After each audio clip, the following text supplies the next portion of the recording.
Lions TV, we are sponsored by Regal Elevators and Lifts Consultants Limited, a company that is owned and operated by a Millwall fan, just like every single one of the sponsors that you can already see on the screen. If you are going to do a bit of business in 2023, then please keep it in the Millwall family by checking out all of our sponsors' website links in the description below. This is your post-match analysis video for Saturday's 2-2 draw against Hull City at the Den. Another prediction that, alright, I didn't get the result spot on, but I did predict a draw. Win one, lose one, draw one. That's exactly what's happened in the last three games. As always, let's kick off the show by taking a look at the 11 that Gary Rowett picked to start the match. And he went with an unchanged side, unsurprisingly, from the team that won 2-0 against Plymouth in midweek. In hindsight, was that the right decision? I'm not so sure. Before I get into this video, I'm going to say that again, as with the Leeds game, didn't really think it was a 3-0 game. As with the Swansea game, you know, dodgy penalty decision put us 1-0 down when I thought we was on top in the game. And then a howler from Barton was definitely knocking on the door in the second half. That defeat. And then again on Saturday, I do feel for Rowett in a sense, and I have never wanted him as our manager. I don't enjoy watching us as much anymore with him as manager, and I don't like the way he approaches games tactically, very defence-minded manager.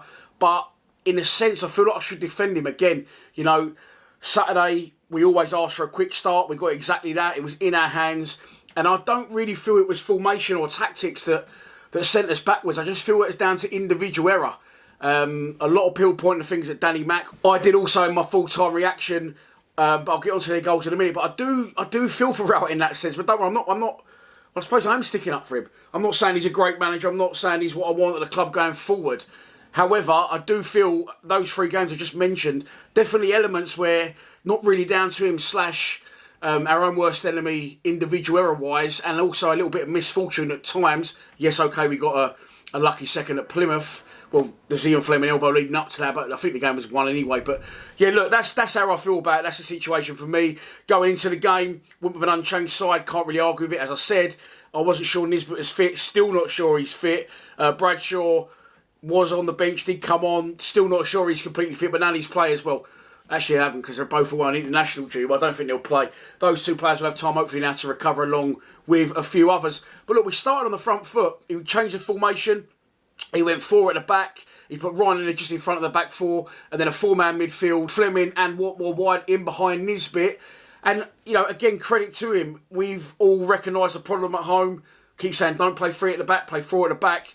And maybe he did that for maybe that reason, just to freshen it up, but also for the reason that we know Hull likes to have long spells of possession, similar to Swansea in a sense, although I felt Hull actually did it really well on the day.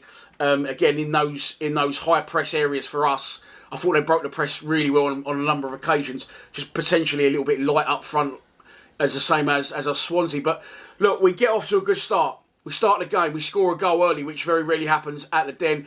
We get a free kick that's put into the box, a lot of bodies in the way, and it falls down. We get a bit of fortune. Duncan Watmore in the right place at the right time, fires it near post, keeper gets something on it, but he can't stop it going in. And as he runs off to celebrate, he slips on one of those advertising mats behind the goal, goes over. First, I said in the stream, I thought he was doing like an Erling Haaland celebration. Then I realised he's been down there for a good 45 seconds to a minute and he's probably injured himself. Turns out he'd actually injured himself in the warm-up. Another injury worry, another player that hopefully now will recover during the international break. But Rowett said at that point he probably should have took him off. He wasn't sure if he was going to start him and he was removed at half-time. And then after that, we start to knock some really nice 3- and 4-man moves, looking full of confidence and pace and ideas and excitement. Players getting beyond, getting into good areas, taking risks. We knocked on the door a couple of times. I think there was a nice little move where Alan Campbell got into the box, fires one into the side netting. I thought he was better, especially in the first half, but I'm still hoping for a lot more from him. And then we do a Millwall on ourselves. We get Millwalled by Millwall. And that is, like I said in my preview show, imagine where we could be in the table. A win Saturday would have took us in and around the top 6 if we could show a little bit of consistency and a little bit of form. I said in the preview, we can't do that over 45 minutes, let alone 2 or 3 games. And I was proved to be exactly right. It's a howl of the first goal. A lot of people pointing the finger at Danny McNamara. Yes, he's come off Danny Mack for the run, but he's run right across the back line. Okay, they're all very static. They're all miles too high up the pitch, and they shouldn't all be getting done by that ball. So Harding did turn and give McNamara a very big bollocking. And I thought he had a really good game again, Wes Harding. A lot of people saying he's captain material. Does beg the question why he's not been put in the side sooner. But there you go. So that first goal, yes, he's come off Danny Mac for the run. But for me, the two centre-halves shouldn't be getting done by that long ball. I can't put all the blame on Danny Mac. And then that's 1-1. Good finish from their guy. Not long afterwards. This one's more Danny Mac, but I'm going to incorporate, because I would incorporate George Long or Jordan Archer if they were still at the club, so I've got to be honest. Ball over the top. Danny Mac looks to head it. He gets his header wrong, yes, and he heads it over the other side of the box. However, I do feel Bart, I think, was coming for the original ball and then sort of stops. So at this point, he's actually in line with Danny McNamara. So Danny Mac tries to head it central, thinking, okay, I can't be sure my goalkeeper is, but I would have thought he's in the middle of the goal. Tries to head it central, and he heads it a little bit too far. As a result, it's gone miles from Bart, because Bart wasn't where he probably should have been.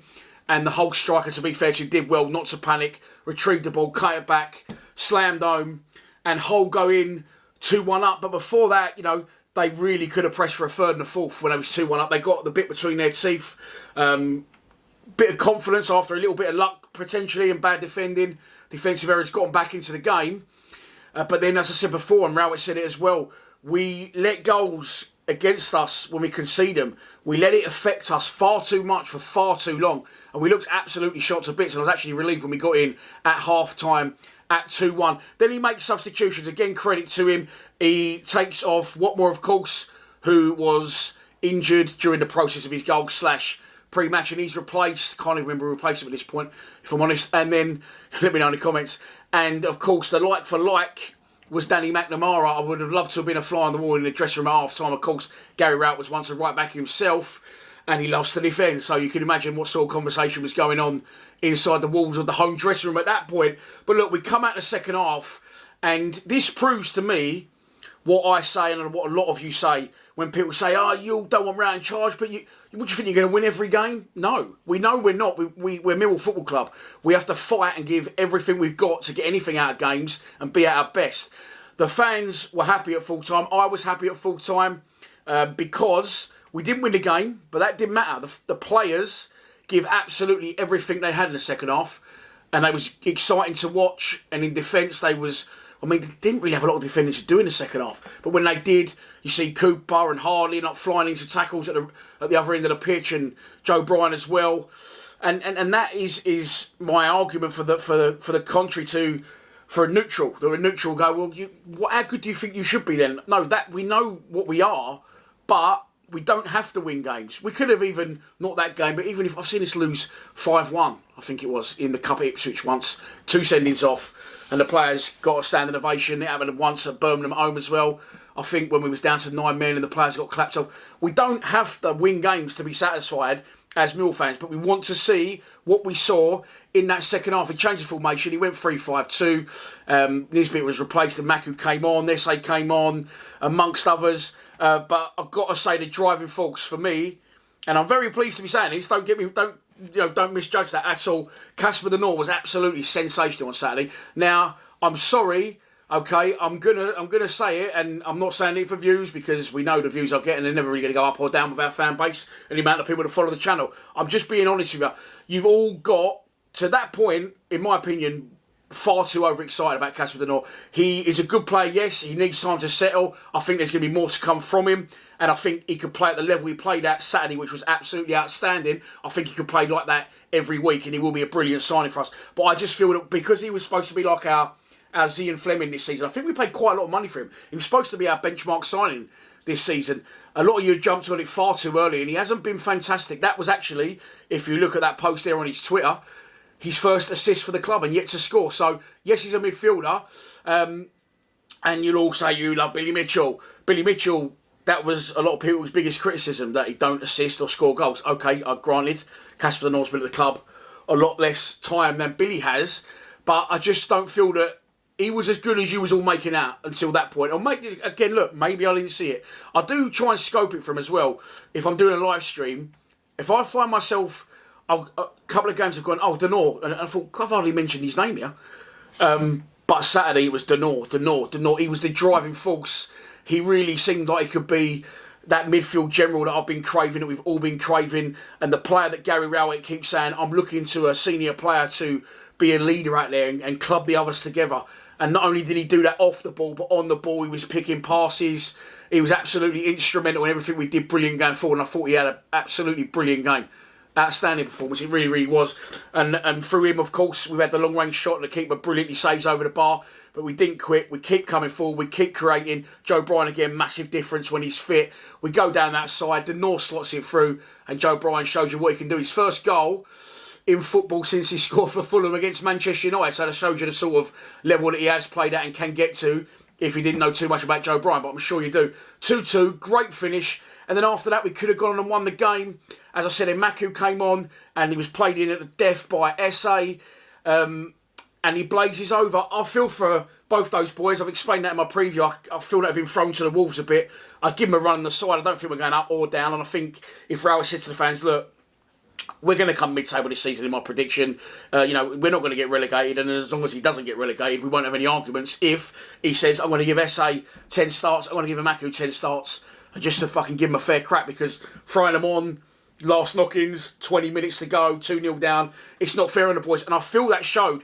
Idemo Maku actually came out and semi-apologised on his Instagram account.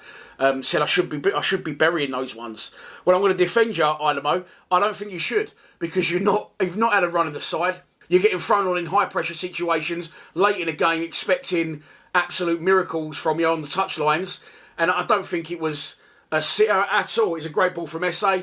You try to get the ball out of your feet, sort of got stuck underneath you a bit, but it was a half chance, and I feel that maybe if you do give Maku more game time, you do give him the starts, he's going to be fully in the swing and confident when those chances do come to him. I don't know why he doesn't. As I said, come back after the international break, and Nisbet and Bradshaw, both been injured, both don't really look that fit to me.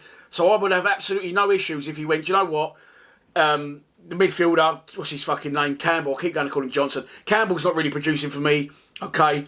Fleming's not really producing for me, and the strikers don't really look fit. So do you know what? I'm going to play SA in that role in midfield, or in a 10, and I'm going to play a Maku for 10 games, or 5 games. I think the fans would be on board, but I don't think the defeats, if they was to keep coming after that, which they haven't been, we're sort of semi-back on form now, I don't think people would have a problem with that. But in my opinion, that's the reason the Maku potentially snatched that. It's good that he's confident enough to say he should be burying that, and maybe once he gets more game time and he gets to the top of his game, we'll see more from him. But look, it finishes 2-2. The players got a good reception at the end of the game. I don't really feel Gary Rowett could have done any more, if I'm honest, in that situation. He changed the formation.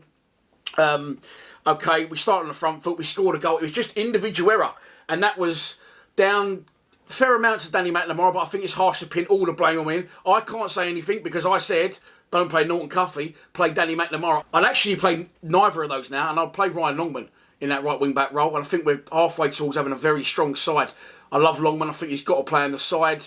I would like to see him play higher up the pitch, but Danny Mac is not going to be playing any time soon, I wouldn't have thought. And Norton Cuffy, yeah, he played okay when he come on. But then we was having a lot of forward possession, weren't we, at that point? And it's the tracking back for me is the issue. But he did do all right, Norton Cuffy, when he come on. But again, Longman's just that next level for me, and I'll be interested in getting him back in. Full time, look, as I said, Rowett made his substitutions at half time, and that would forced issues. Tried to win the game, didn't get over the line, and at full time, as I just said, Gary Rowett had words with Liam Rossini. Liam Rossini told him to shut up. I would have thought that's more like fuck off, probably 3 or 4 times about Hull's time wasting, which just proves, look, Rowett was keen to win the game.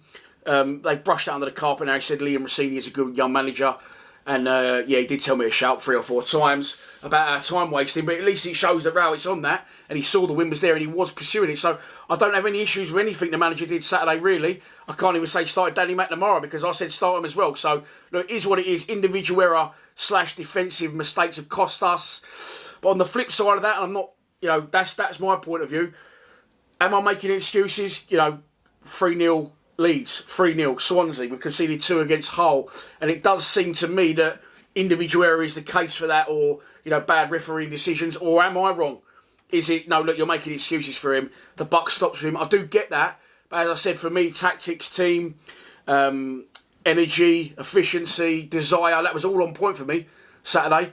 Even, as I said, start of the game, we was on top. It was only that little spell after we made the 2 errors and then half-time rectified it, boom, gone again. But look, that's your lot for this post-match analysis. Of course, now it is the international break. We are live for the Den debate on Wednesday from 8 p.m. Please subscribe to Lions TV. Come on, you Lions.